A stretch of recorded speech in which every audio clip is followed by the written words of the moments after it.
बात करते हैं लुशियन पाई के जो राजनीतिक विकास का जो मॉडल है। तो लुशियन पाई ने जो राजनीतिक विकास का सिद्धांत दिया है, उन परिभाषाओं के बारे में हम जान चुके हैं। विशेषताएं उन्होंने बताई हैं, किसी देश में उत्तरदायी शासन है, बहुदलीय शासन व्यवस्था है, स्वतंत्र चुनाव प्रक्रिया है, लोकतांत्रिक प्रक्रिया के अनुसार यदि शासन चल रहा है तो वहां राजनीतिक विकास है। उन्होंने एक पुस्तक लिखी थी, the new aspect of political development.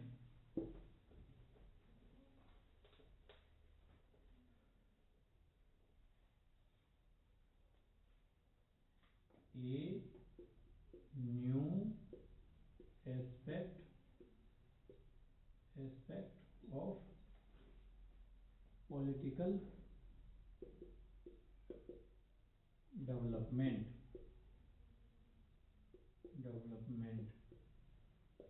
ये जो पुस्तक आई थी 1966 में। इसके अंतर्गत उन्होंने लुशियन पाई जो है विचारक, उन्होंने राजनीतिक विकास की 3 विशेषताएं बताई। इस किताब में उन्होंने राजनीतिक विकास को बहुत अच्छे तरीके से डिफाइन किया है और उन्होंने बताया कि राजनीतिक विकास के वास्तव में 3 लक्षण हैं। अब 3 लक्षण कौन कौन से हैं? पहला उन्होंने बताया है कि समानता। यदि किसी देश में समानता है, सभी के साथ समान व्यवहार किया जा रहा है, इसका मतलब वो राजनीतिक रूप से वो देश विकसित है, राजनीतिक विकास है वहां पे। दूसरा है क्षमता और तीसरा है कार्य विभिन्नीकरण।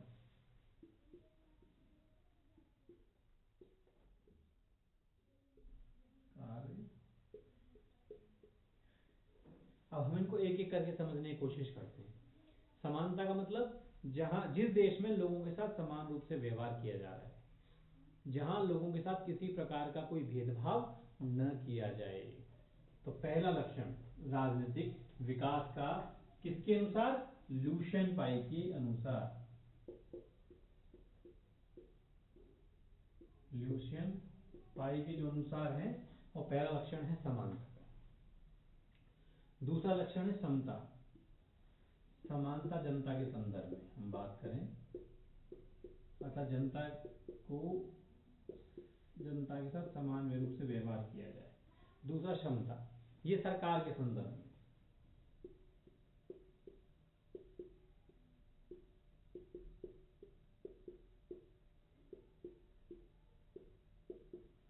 इसका मतलब क्या है? इसका मतलब वो कह रहे हैं कि सरकार के सामने कई रूप से संकट आते रहते हैं। भाई कोई देश है, कभी कुछ लोग ऐसे आ सकते हैं, कुछ लोग विद्रोह करने लग जाएं देश के सामने। वो कहते हैं हम देश के संविधान को नहीं मानेंगे, लोकतंत्र में सुधार होना चाहिए, देश के सामने एकता का संकट खड़ा हो जाए। तो कई प्रकार के संकट आ सकते हैं और लुशियन पाई ने वो संकट बताए भी हैं। जैसे पहला, देशभक्ति का संकट।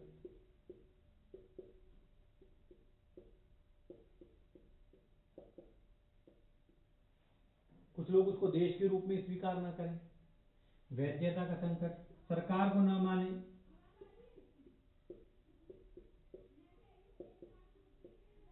वैधता का संकट। तीसरा, एकीकरण का संकट।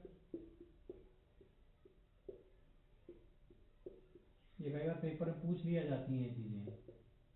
एकीकरण का संकट मतलब देश की एकता के लिए संकट पैदा हो जाए। वितरण का संकट, कुछ लोग कह सकते हैं कि हमें सरकार जो योजनाएं चला रही हैं, सरकार जो भागीदारी के लिए प्रयास कर रही है, उसका लाभ नहीं मिल रहा है। भागीदारी का संकट।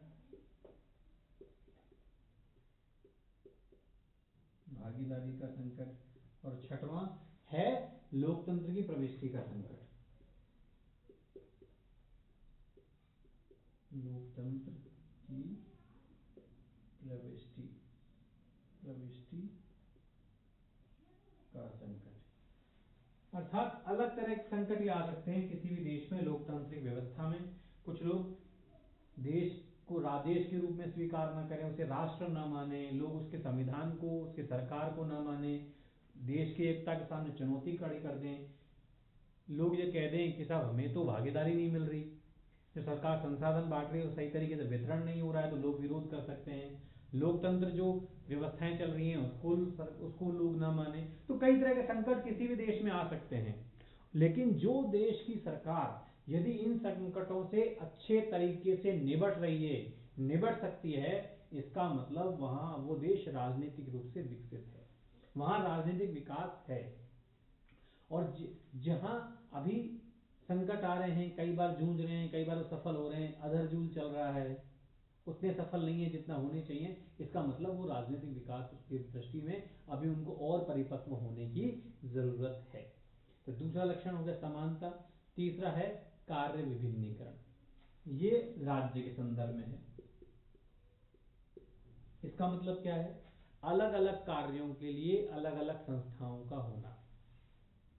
यदि मैं पहले दौर की बात करूं, मैं आपसे पुराने दौर की बात करूं, तो जब वो दौर की बात जब लोकतंत्र नहीं था, उस दिन उन व्यवस्थाओं में क्या होता था, जो राजा महाराज राजाओं का जो शासन होता था, वहां कानून का निर्माण भी राजा या उसके जो गिने चुने लोग हैं उनके द्वारा किया जाता था।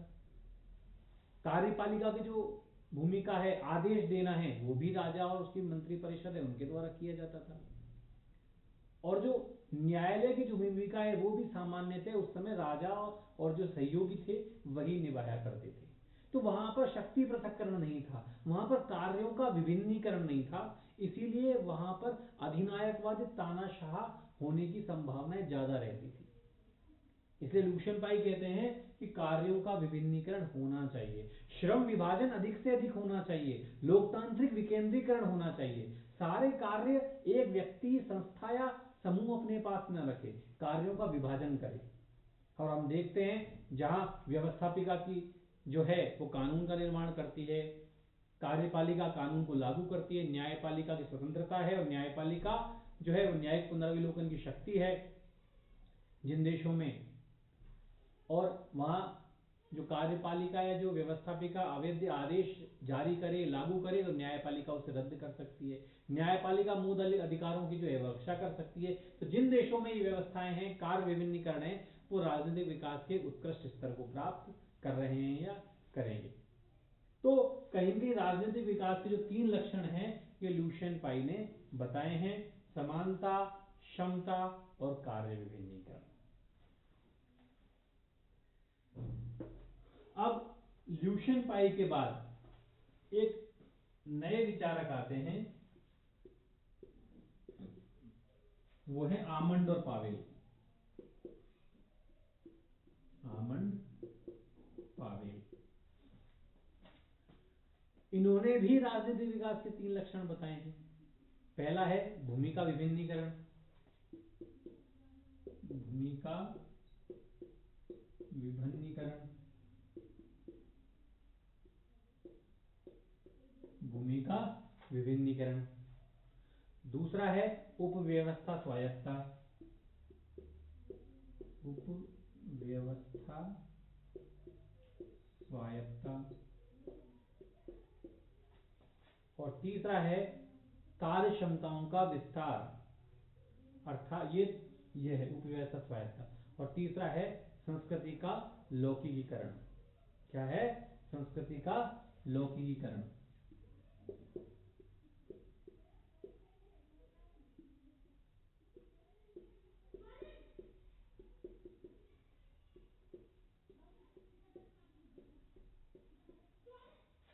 ये तो अब इसमें इनका मतलब क्या है? भूमिका विभिन्नीकरण, जो लुशियन पाई ने जो ये बताया था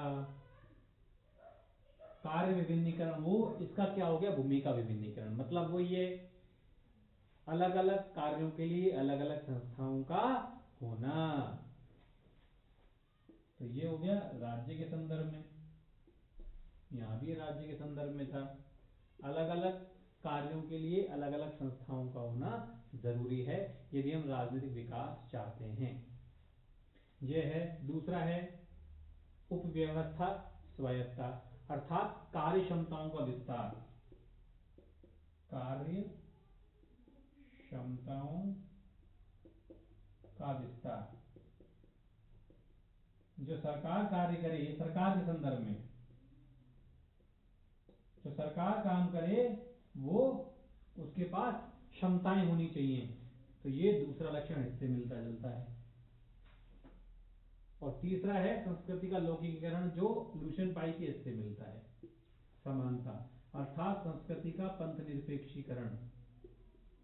संस्कृति का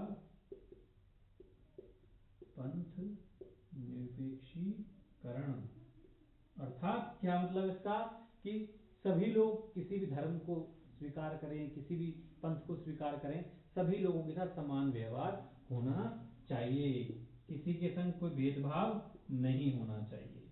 तो देखो, जो लुशियन पाई के 3 लक्षण है, आमंड पावेल के 3 लक्षण है, शब्दावली में फर्क हो सकता है लेकिन मतलब वही है। जो समानता है लुशियन पाई का, वो आमंड और पावेल का संस्कृति का लौकिकीकरण है। जो लुशियन पाई का समता है वो उपव्यवस्था स्वायत्ता है आमंड और पावेल का। और जो लुशियन पाई का कार्य विभिन्नीकरण का जो लक्षण है वो आमंड और पावेल की भूमिका विभिन्नीकरण से तादात्म्य रखता है। इस प्रकार लुशियन पाई और आमंड और पावेल दोनों ने ही राजनीतिक विकास को बहुत अच्छे तरीके से स्पष्ट